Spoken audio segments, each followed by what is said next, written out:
Tocar un instrumento, la guitarra o el piano no nos hace músicos. Nadar de perrito en una alberca no nos va a convertir en nadadores olímpicos. Y ser bilingüe no nos garantiza que vamos a ser intérpretes. De la misma manera que un deportista de alto rendimiento o un músico para su concierto, el intérprete requiere de constancia, disciplina y capacitación para poder trabajar con las complejidades de la comunicación humana. Hay casos en los que el orden de los factores sí altera el mensaje y este es uno de esos casos. Nuestros primeros contactos con qué es un intérprete o qué es un traductor tienden a verse en las películas, por ejemplo, cuando no estamos de acuerdo con alguna traducción que alguien hizo y dices, no, eso no se dice así. O cuando tú ves en las noticias que en las Naciones Unidas traen un aparatito muy curioso en el oído. Ese es un intérprete. Un traductor para ustedes tal vez pueda ser una persona como el perito traductor que me cobró por una postilla carísima y de repente yo ya tengo un acta de nacimiento traducida para alguno de mis propósitos. La traducción y la interpretación es mucho más que eso. Un traductor y un intérprete son artistas. La traducción y la interpretación son artes. Artemio y yo, los dos somos artistas de las dos disciplinas y hemos recibido capacitación diferente para cada una de las cosas. Un traductor no siempre es intérprete y no siempre un intérprete es traductor. Nosotros sí lo hacemos y aunque nos gusta mucho la traducción, nosotros consideramos que somos intérpretes comunitarios de corazón porque hemos escogido esta especialización porque pasa una cosa muy curiosa, nos permite a nosotros darle a otros la oportunidad de que recuperen su dignidad. Eso es lo que hace un intérprete de conferencias. El conferencista habla, el público escucha. Es algo en lo que Gabriela tiene años y años y tiene mucha experiencia. Sin embargo, el tipo de capacitación que recibe es para ser no directo en el proceso de comunicación.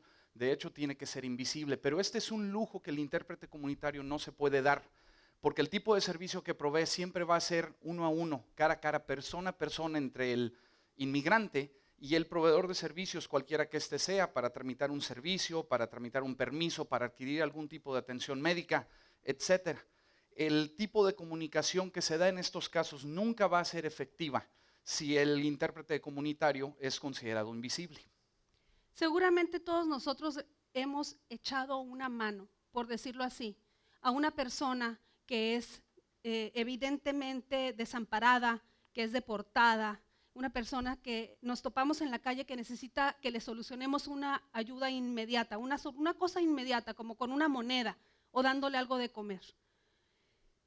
Estas características del humano de ayudar a otro a veces las hacemos porque tenemos compasión, porque somos empáticos, pero incluso también porque nos dan tristeza o incluso para que ya no nos estén molestando.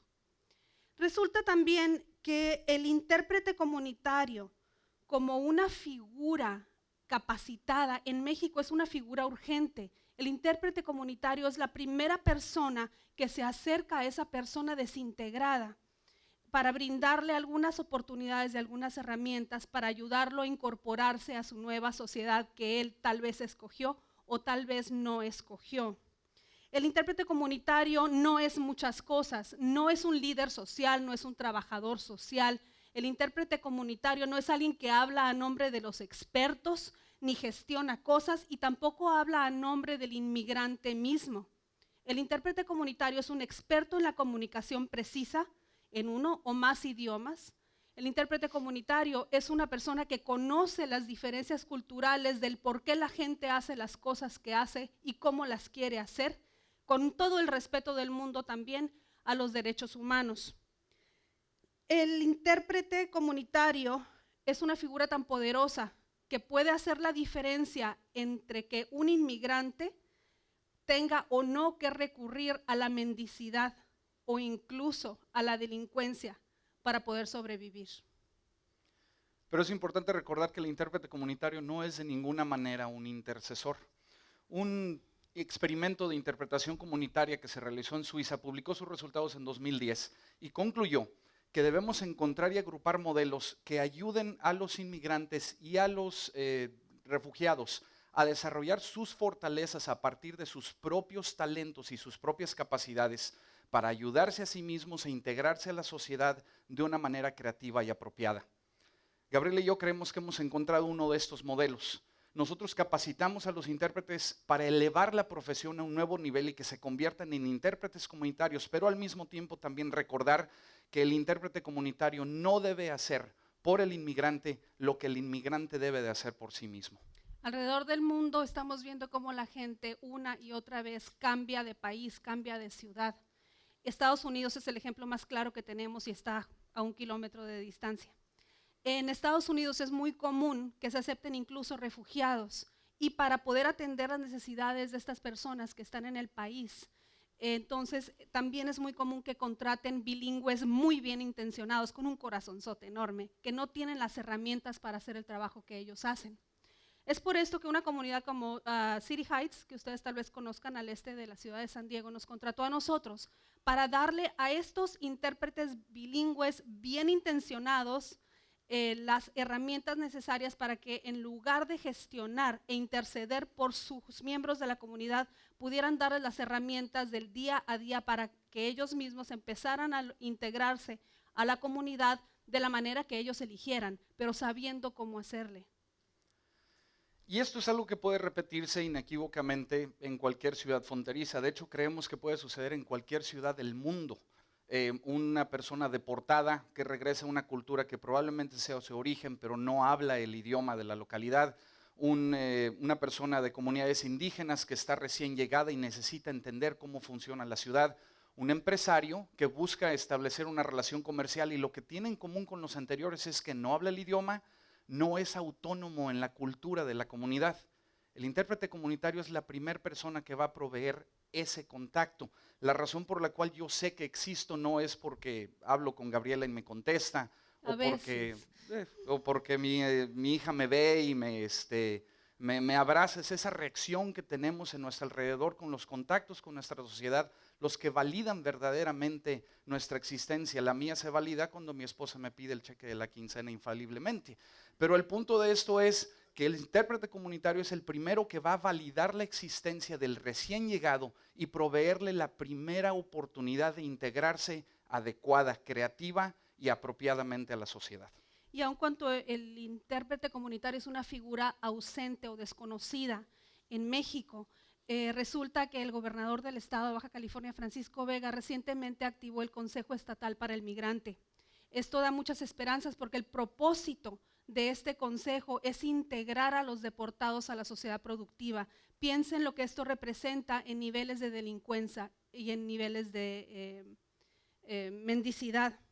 El punto que queremos hacerles es que si las organizaciones no lucrativas, las bien intencionadas, los organismos del Estado empiezan a aprovechar las muchas herramientas que trae un intérprete comunitario bien capacitado, no tienen que inventar la rueda. Y al hacerlo así, es muy fácil que podamos considerar que estos organismos van a dejar de dar pescado y van a empezar a enseñar a la gente a pescar. Y les voy a dar un ejemplo muy claro. Una mujer que vamos a llamar Lupita, que ustedes igual la han visto en la calle, igual le han dado una moneda o igual la emplearon en su casa, no sé. Imagínensela que es una mujer deportada en Tijuana que llora absolutamente todos los días porque no tiene a su hija. Madre soltera que llegó en los brazos de sus papás procedente de Michoacán a vivir a Los Ángeles, prácticamente nunca ha vivido en México, habla tal vez un poquito de español, pero toda su vida la ha hecho en Estados Unidos. Y un día cae en una redada de ICE y viene a parar a un país que no conoce, donde ya no tiene familiares, donde su hija se quedó en el colegio porque ya nunca pudo ir a recogerla. Y cae en un albergue y empieza un proceso, después de haber estado 3 meses encarcelada, empieza un proceso con DIF en Tijuana, en donde le exigen que para que ella pueda empezar a tramitar el recuperar a su hija, tiene que demostrarles que tiene vivienda, comida, empleo fijos y dignos en esta ciudad. ¿Alguna vez ustedes han salido de su casa sin su cartera? ¿Han tratado de tramitar cualquier cosa en este país sin una credencial, sin un documento. Este país es famosísimo porque dentro de la tramitología nos piden las 1000 copias que cuestan dinero y además hasta el recuerdo del bautizo en micado. O sea, es imposible hacer nada en este país así. Las Lupitas del mundo están aquí y están en muchas partes y el intérprete comunitario puede ayudarles a llevarlas a que ellas mismas diseñen su nueva vida. El modelo de interpretación comunitaria con el que nosotros capacitamos a los intérpretes es para elevar la profesión de interpretación a un nuevo concepto. El concepto de permitir que cada intérprete comunitario sea el vínculo por el medio del cual el inmigrante o la persona recién llegada construya su propia vida a partir de sus propias victorias. Pero para que funcione tenemos que considerar que el intérprete comunitario debe ser un partícipe vivo en el proceso de comunicación, tener una capacitación adecuada que permita la comunicación clara y precisa entre el inmigrante y su medio para que así el inmigrante pueda construir su estrategia de vida. Pero lo más importante, hacer que el inmigrante haga por sí mismo lo que necesita, proveyendo simplemente el espacio y las oportunidades para que construya su nueva vida a partir de esas pequeñas victorias. Lo que es importante recordar es que lo tiene que hacer por su cuenta. Y hablemos de don Valentín. Don Valentín es una persona mayor, 84 años, que ha trabajado dignamente toda su vida. Don Valentín no es inmigrante. Don Valentín es simplemente una persona que un día amaneció con un negocio quebrado después de no sé cuántos años de valerse por sí mismo y de repente está desintegrado en la misma sociedad que vivimos todos. No le quedan muchas amistades por la edad, su poca familia, pues realmente no le interesa mucho cuál será la situación de don Valentín, entonces recurre a sus pocos amigos, entre ellos Pepe. Pepe no es un intérprete comunitario, pero Pepe posee cualidades humanas que todos nosotros aquí tenemos. Don Valentín necesita recuperar su dignidad. Pepe le puede ayudar haciéndolo, diciéndole dónde puede ir a tramitar una pensión. Y así lo hace don Valentín. Se levanta un día, se pone guapo, se sube al camión, va a la dependencia, tramita su pensión y esa victoria es de él. Y él puede seguir haciendo su luchita todos los días con la cabeza en alto porque por lo menos sabe que tiene que comer esa semana. Esta chica es Diana, tiene 13 años de edad, acaba de iniciar su segundo año de secundaria hace apenas unos meses y desde los primeros días escuchó que los maestros mencionaban un nombre que le parecía extranjero. Con el paso de la semana se entera que es una persona que viene a vivir de Israel a México para pasar su vida, su nueva etapa de su vida y estudiar la secundaria con ella. Regresa a casa, inmediatamente empieza a buscar palabras en hebreo, entre las cuales se encuentra shalom, que significa hola. ¿Y cuál va siendo la sorpresa de Diana? Que un par de semanas después entra por la puerta una señorita de 13 años de edad con jet lag todavía en los ojos, de nombre Noam.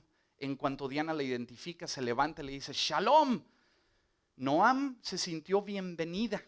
Y a partir de ese momento las dos chicas hicieron clic y Diana le recorrió la escuela, le presentó a la directora dónde estaba el baño, la cafetería, todos los compañeros. Hicieron una amistad que está empezando a construirse ahorita. Unas semanas después la tarea es, necesitan una cartulina blanca para traerla al salón. A Diana se le ocurre enseñarle a Noam, quien habla muy poco inglés y menos español, a decirle cartulina blanca por favor. Al otro día en la mañana llega Noam triunfante, brazos en alto, con la cartulina blanca entre las manos y una sonrisa enorme, porque fue ella quien llegó al lugar en donde compró la cartulina, dijo en su quebrado español, cartulina por favor, se la entregaron, regresó a la escuela con una pequeña victoria de este tamaño, porque con esa tarea se integró ahora sí al proceso natural de la escuela. Diana, sin saberlo, ejerció los 3 principios que construyen el modelo que nosotros integramos.